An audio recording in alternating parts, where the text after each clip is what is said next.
Today I will solve fall 24 and spring 24. First question, simplify the following Boolean expression and discuss its truth value. First, I'm going to simplify it using distributive law.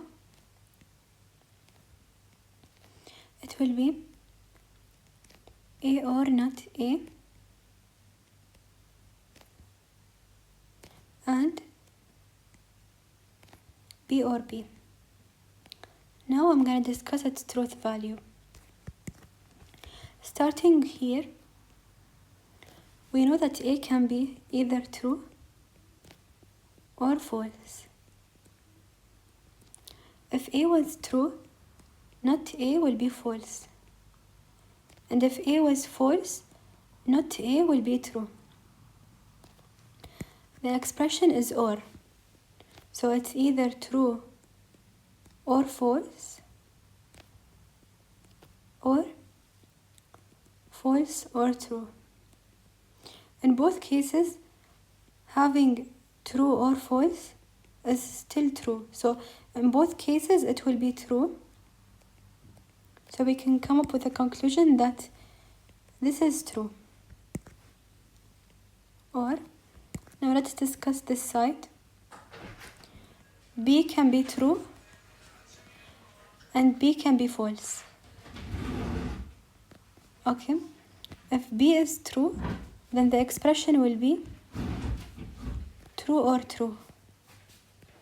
And if B was false, the expression will be false or false. If it was true or true, it will be true. And if it was false or false, it will be false. So this tells us that this whole expression depends on B. If B was true, true and true is true. But if B was false, true and false is false. For part B, they're telling us that P, Q, and R are true, and S and T are false. And they tell us to discuss the truth value. Okay, knowing that P is true, this tells us that not P is false. And knowing that Q is true, not Q is false. R is true, not R is false. Okay, so it's like saying not P, which is false, or not Q, which is false, or not R, which is false, or now S, we know that S is false. This means that not S is true. Okay, this whole expression implies T, and T is false, so implies false. Okay, now let's work with this.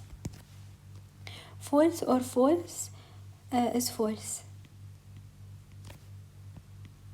Okay, or false or true is true. False or true is true. So we're left with true implies false. True implies false is false.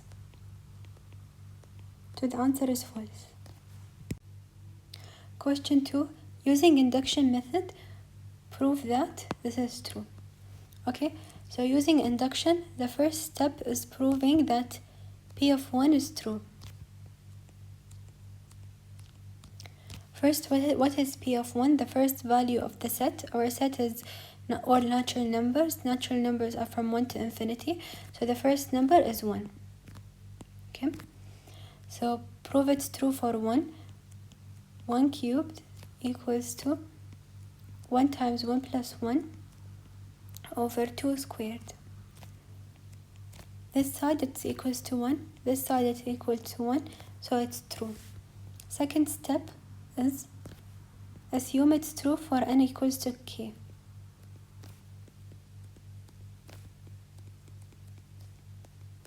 It will be k cubed equals to k times k plus 1 over 2 squared.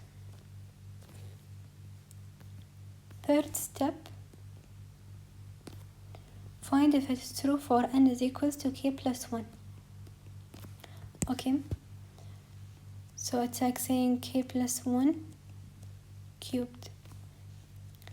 What k cubed plus, so whatever is added to this side, it will be added to the other side. K times k plus 1 over 2 squared plus k plus 1 cubed.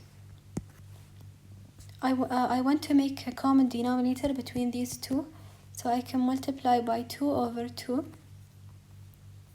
This will be k times k plus 1 over 2 squared plus 2 times k plus 1 cubed over 2. Okay, what will happen is I can distribute this. It's gonna be k squared plus k, and then since the whole thing is squared, we can square up and down. 2 squared is 4. Okay, plus I can expand this. I'll expand it here. It's gonna be k cubed plus 3k squared plus 3k plus 1. Okay, 2 times k cubed plus 3k squared plus k plus 1 over 2, and I can distribute the 2. It will be 2k cubed plus 6k squared plus 2k plus 2 all over 2, and I can expand this. I'll expand it here. It's gonna be k to the power of 4 plus 2k to the power of 3 plus k squared. Okay, I'll put it here.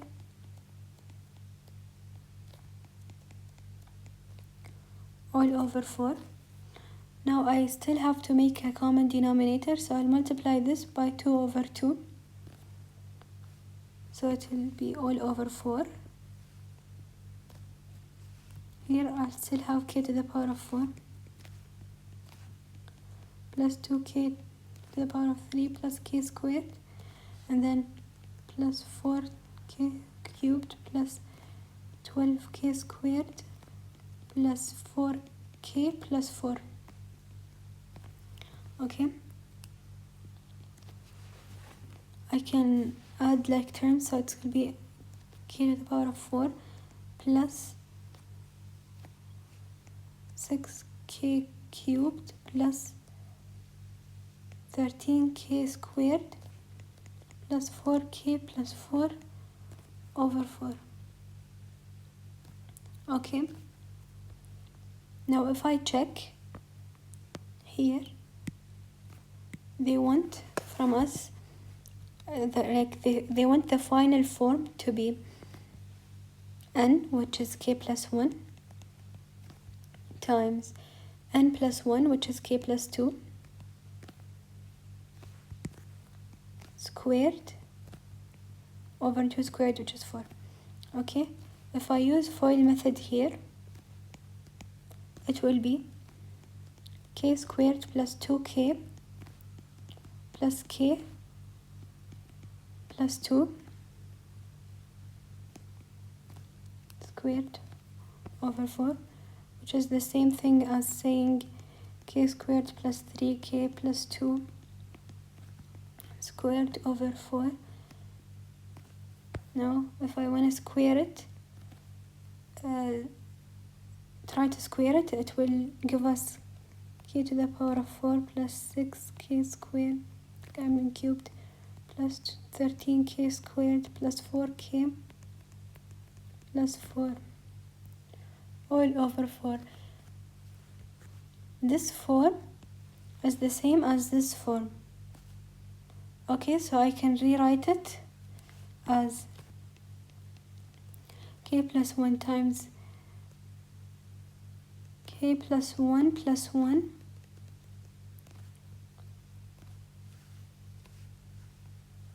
over 2 squared. Okay, this is the same thing as saying n times n plus 1 over 2 squared from this side, and from the other side it's n cubed. So it's proved by induction. Question 3. Define the following relation on the set integers. Prove that this is an equivalence relation. Equivalence relation, it means that it has to be reflexive, symmetric, and transitive. Okay. First we'll start with reflexive.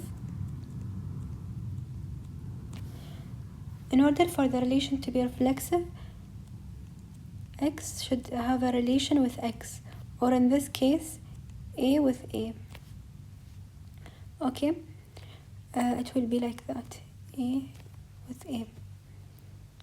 If and only if a minus b is divisible by 3. What does that mean? It's like 3 divides a minus b, which is like saying a minus b equals to 3x, where x belongs to integers. Okay, so a minus a, here it will be a minus a equals to 3, let's see, that belongs to natural numbers. If I try to solve it, a minus a is 0, so z will be equals to 0. Okay, so it's reflexive. Next, symmetric. In order for a relation to be symmetric, x should be related to y and y should be related to x. So it will be like that. A related to b, b related to a. Same thing as saying a minus b equals to 3x, where x is an integer. And then b minus a will be negative 3z, but if I want to write it like that, 3z, and saying, no, let me choose another. Y, I can say that y is negative 1 and it belongs to an integer. Okay, this proves it's symmetric. This proves it's reflexive. Last, transitive.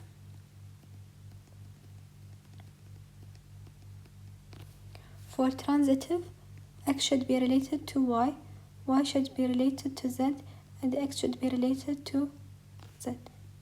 Okay, so let's assume that a is related to b and b is related to c.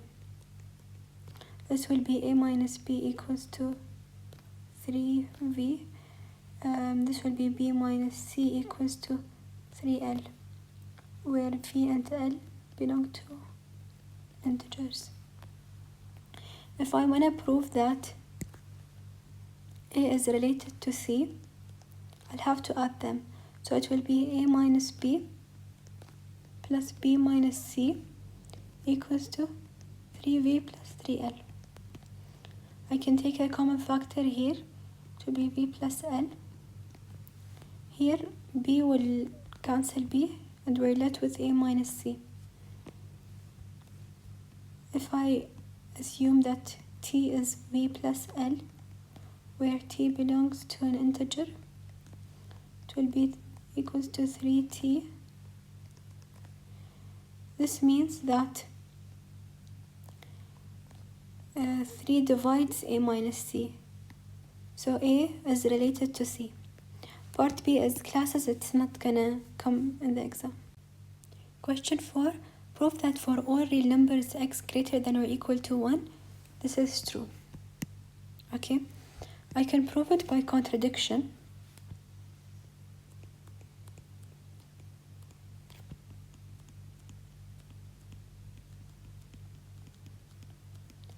It will be 3 absolute value of x minus 2 over x greater than 4, because saying not greater than or equal to, not less than or equal to is greater than. Okay, but first we have to know that the absolute value of x minus 2 can be x minus 2 and can be negative x minus 2. When it's positive, the x is greater than 1. When it's negative, x is less than or equal to 1. Okay, so we have two cases to prove by contradiction. If x is greater than 1 and if x is less than or equal to 1. Okay, for x greater than 1, it will be 3 times x minus 2, this is the positive one, over x greater than 4. Can move x to the other side, and I can distribute the 3. It will be 3x minus 6 greater than 4x. Can now move this to the other side. 3x minus 4x is negative x minus 6 greater than 0.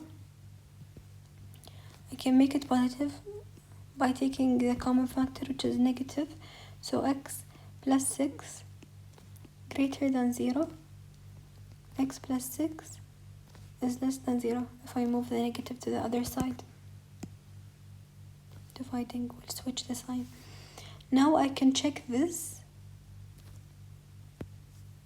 This will never be less than 0, because here they said for x greater than 1.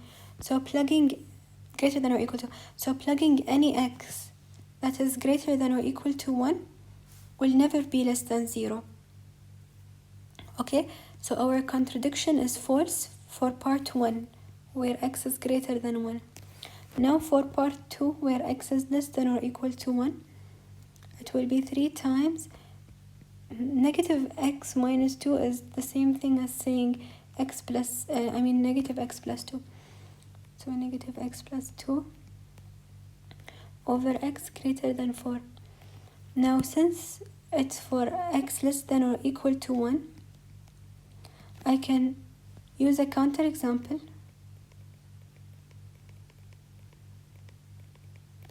I can plug x equals to 1. It's not really a counterexample, it's just plugging 1, okay, since it's less than or equal to 1. So if I plugged 1, it will be 3 times negative 1 plus 2 over 1, which is 3, and 3 is not greater than 4. So our contradiction is false in both cases. Since our contradiction is false, our original statement that 3 the value of 2 over x less than or equal to 4 is true. Question 5. Determine if the function is a bijection. Bijection means it has to be injective and surjective. For the injective part, f of x1, if it was equal to f of x2, x1 should be equal to x2. So let's try. 5x1 plus 1 over x1 minus 2 equals to 5x2 plus 1 over x2 minus 2. Okay, it will be 5x1 plus 1 times x2 minus 2 equals to 5x2 plus 1 times x1 minus 2. I can simplify. x1 will be equal to x2. Therefore, it's injective. Now I'll have to check if it's surjective or not.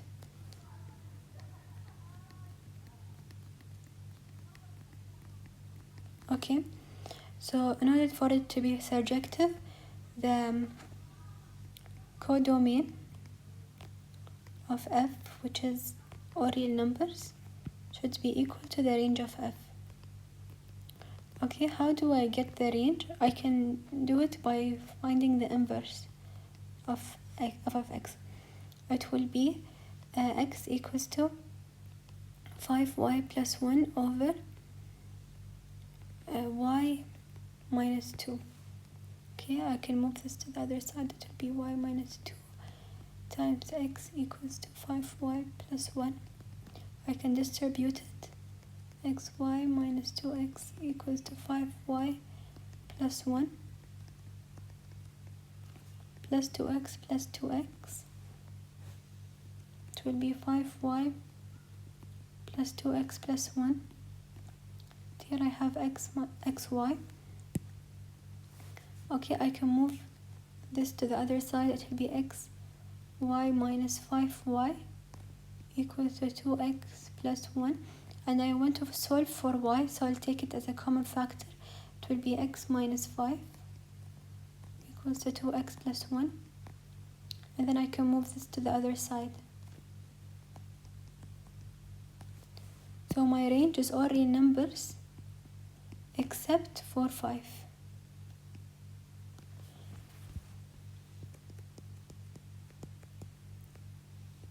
Since the codomain and the range are not equal, it's not surjective. Since it's not surjective, it's not bijective. Let A, B, and C be 4 sets. Prove that this is true. When we have this arrow, we have to have 2 different proofs. This implies this. And the other side is that this implies this. Okay, for the first proof, this means that there is an element that belongs to A that also belongs to B. Okay, and if we use the theorem,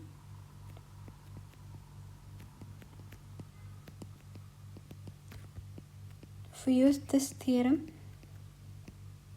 that there is a set that is a subset of P of A, only if and only if X is an element of A. Since X is an element of A, there will be a set that is a subset of A, and this set will be a subset of P of A. The same thing goes here. There will be a set that is a subset of B, and this set will be a subset of P of B. Okay, so since there is for P of A and P of B, this set will be a subset. Since this set is a subset of P of A and P of B, P of A is a subset of P of B because they have an element in common. The other proof here, P of A has an element X that belongs to A, and this set A is a subset of A, and it's also a subset of P of A. And since P of A is a subset of P of B, and then there will be a set that is a subset of P of B, which is a subset of B, which means that there is an element that belongs to B. And since this element belongs to A and B, then A is a subset of B. Part B, prove that if C is a subset of A, D is a subset of B, A and B are disjoint, then C and D will be disjoint. Okay. If C is a subset of A and D is a subset of B, this means that there is an element that belongs to C that also belongs to A. Okay, and here this means that there is an element that belongs to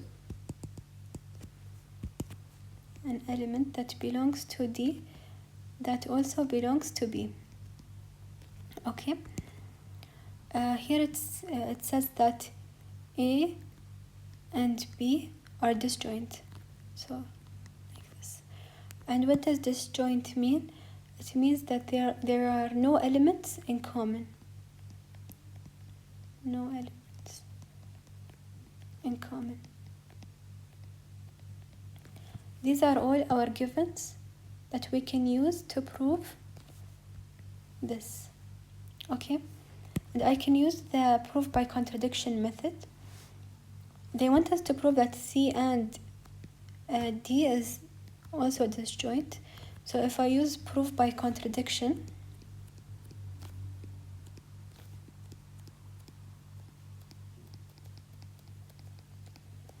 it will be C belongs to D. I mean C and D is not disjoint. Okay, so I have to prove that this contradiction is false in order to prove that our statement is true. Okay, so knowing that here there is an element that belongs to C that also belongs to D, we also know that C is a subset of A, which is like saying that X is also an element of A, and we know that D is a subset of B, which is like saying that this element also belongs to B.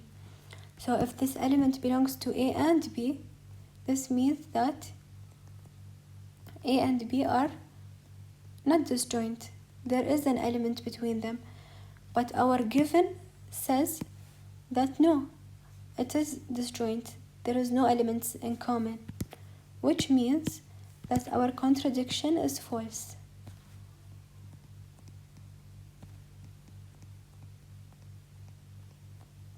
Since our contradiction is false, we proved that C and D are disjoint.